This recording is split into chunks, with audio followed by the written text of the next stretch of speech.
রাজমাই বাজার যাই, সুন্দর সুন্দর গো শাড়ি কিনে দিব মই। রাজমাই বাজার যাই, সুন্দর সুন্দর গো শাড়ি কিনে দিব মই।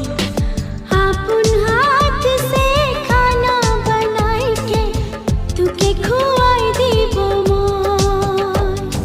তুই মুই মিলে প্রেমে ঘরটা বানাবো, ওই ঘরে করি সঙ্গে রহিব। সাঁঝে সকালে তোকে প্যার করে থাকবো। মোর জীবন